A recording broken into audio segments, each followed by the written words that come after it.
you know, 6 months ago, I would have been no chance. There's no way he would do that.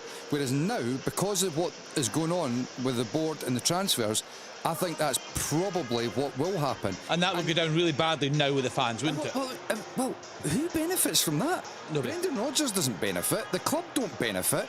And you just think to yourself, like, it's a false economy what the board are playing at just now. Because I'm telling you right now, if Celtic were to have got their business done properly and efficiently, like Club Brugge, they would be in the Champions League, pretty much set and guaranteed, and they would be having a manager who psychologically would be like, this club is actually making a fist of it. They're wanting to make an impact in Europe, and there would be an opportunity and a chance. I think that he would have genuinely been up for signing maybe another, you know, deal, whatever it would be. Let's bring in Alan Preston, because Alan, you work in the agency business. Why do you think Celtic have left it this late, with a manager having to come out week on week and answer these really awkward questions? Why is the business not done? It's historically the same the way that Celtic go about their business, Kenny, and I keep touching on it, and people that are involved in the game will know it's not easy to get deals over the line. Celtic have got to wash your money, and everyone knows that. So the price is maybe 5 million, maybe goes up to 8 or 9 million for them. Clubs hold off, they think they might get better elsewhere. Players hold off because they might get a better club.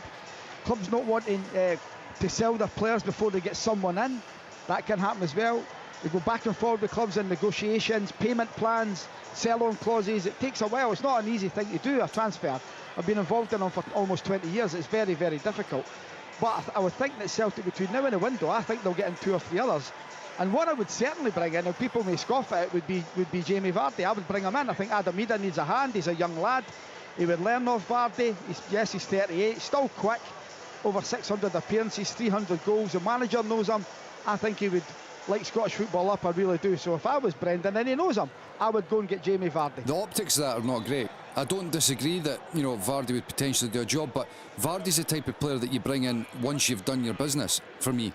And the problem with Celtic is they need a striker right now, and the optics of bringing Jamie Vardy in at this moment seems like a panic, and it seems like, is that going to be the business that's done? Does he fit in, Alan, does he fit into the Celtic model of, you know, bringing somebody in and having to sell on No, he eventually? doesn't, Pat. He doesn't. And they will have to pay him big money, by the way. Yeah, but you look at historically over the years, Celtic have brought in Craig Bellamy, Robbie Keane, Roy Keane, Ian Wright. They've done that have no sell-on. You can't always get a sell-on with players that you bring. You've got to at times bring experience in to help the ones that are already there. I think Adam Ida needs a hand. I think somebody at the top end of the pitch could certainly help Adam Ida become a better striker. There's chat in the paper today about Rangers maybe being interested in Miofsky, who's not had a good time at Girona, and they want him. I think they want him off the books. There could be an old firm tug of war there, because I think Miofsky could be a valuable asset for both clubs. But what do you think, Rachel, Celtic would be prepared to pay for an individual player? Say if we're looking at a striker, what market do we think Celtic are in? Are we talking 11, 12, 13? What would it take to get the quality they need? I think that's what's so difficult nowadays, because the price of a player is derived from so many different things, and sometimes as fans or supporters, even the board, we find that hard to fathom. Because, you know, you talk about a player like Jamie Vardy, he's going to come with a serious price, because at the start of summer he said he was leaving Leicester and he wanted to stay in the Premier League, so he's going to expect Premier League wages. For Celtic, that's too much, but equally if that was a signing, you're going to say he's going to get us 20, 30 goals. Is that price too much? Because that potentially makes you compete in the top competitions. It's going to likely give you that league title, and hopefully if they're in Champions League, it's a player who I think is played at a level that's high enough to actually, you know, you can reliably expect an outcome there, despite his age. There's no real number, really, is there? I mean, you look at, they spent 4 million on Kyogo and he shot the lights out. They spent 9 million on Ida and he has not shot the lights out. So what's the I don't think there is a magic number here. I just want to watch that market they're in. Tom, isn't it? I just want to watch that market. You go to. If you're talking about what sort of market, right? I mean, again, I go back to it. If you're talking about going and spending 30, 40 million, and what does Celtic need? They need 2 strikers, 2 wingers and a striker. Forget about a right back at the moment, because that's the sort of thing that's a short-term fix. They could try and get somebody on loan, but they need to sign 2 wingers and a striker. Now, you could spend 10, 15 million on a striker, and 5 to 10 million on wide men. So you're talking about between 30 and 40 million. I think that's a market that Celtic are operating in, and they can afford it. It's an interesting one, Neil. One of the Celtic fans who got in touch with us on Wednesday evening, he said, look, he feels, and a lot of his fellow fans feel, the ambition of the board right now is simply to be better than Rangers. And he said the fans just won't accept that. That's not where they're at right now. Do you think without adding to the squad, they look to have more than enough to win domestically, to win the title again? Because we saw Rangers on Tuesday evening, and quite frankly, that first half, they were awful. They're conceding way too many chances, and we're going to hear from Derek McInnes shortly. Just to tie into that as well, would you say that this is as good a season as any, given perhaps Old Firm aren't at their strongest, for a Hearts, for a Hibs, for an Aberdeen to put a better challenge? Look, they're not going to win the weekend of these teams, but they'll pick away, and I think particularly Hearts and Hibs are better than what they were last season, so they'll chip away. I thought Celtic would win the league this year. I think they'd be too strong, looking at the guys that are coming to Rangers, what Russell's doing right now. But things can happen very quickly, Kenny, by losing key players, like Mikey's touched on with Alistair Johnson there for 3 months. Your number 9's not firing. Suddenly you've not got the same threat from the triple threat in the forward areas from both wings, and the centre forward. I think they're midfield heavy.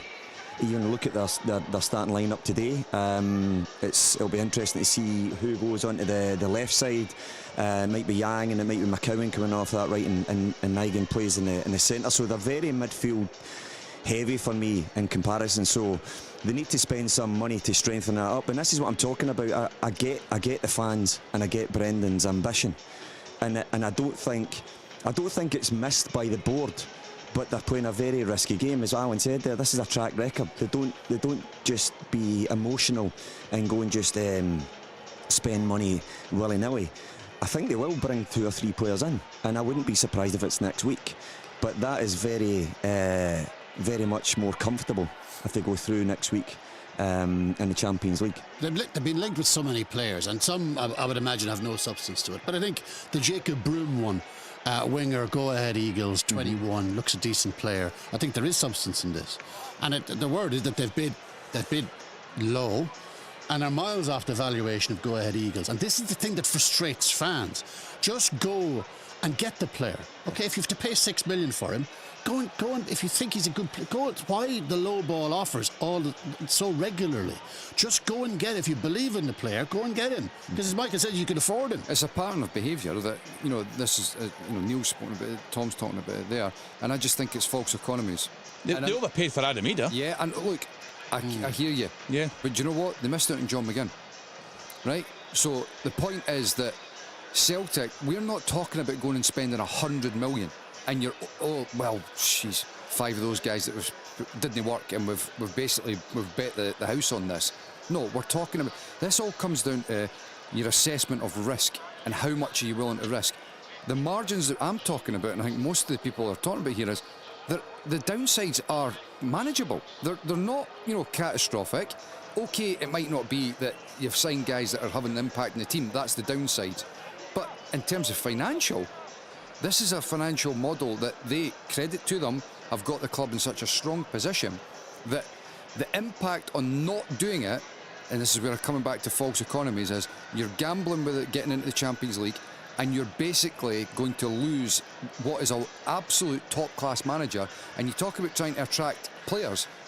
What manager are you going to attract that's of that standing on the back of not backing them? That becomes all the more difficult as well. And what you don't want, Michael, is the circus of Brendan getting asked every week about his contract. Absolutely. We've seen it in times gone by with the late, great Walter Smith when he told Rangers he was leaving. They didn't win the league. Man United the same, and Sir Alex said he was leaving. You don't want that circus going on for the full year. I remember we talk about a pattern of behaviour. I mean, I remember Neil Lennon, on top of the John McGinn stuff, Neil Lennon talking about even Tony being at Lennoxtown twice. Yeah. Mm-hmm. And that he was up for it and it would cost 6 million and the club wouldn't pay for it. Now, he's run into a few problems in his career since then. Yeah. But he's a fantastic footballer. playing in Saudi Arabia now, I don't know, 40 million or something. They got 60. Brentford. Was it 60? Wow. Yeah. Brentford got for him in the end. So, you know, it's, again, the false economy. Celtic are frugal and they're very, very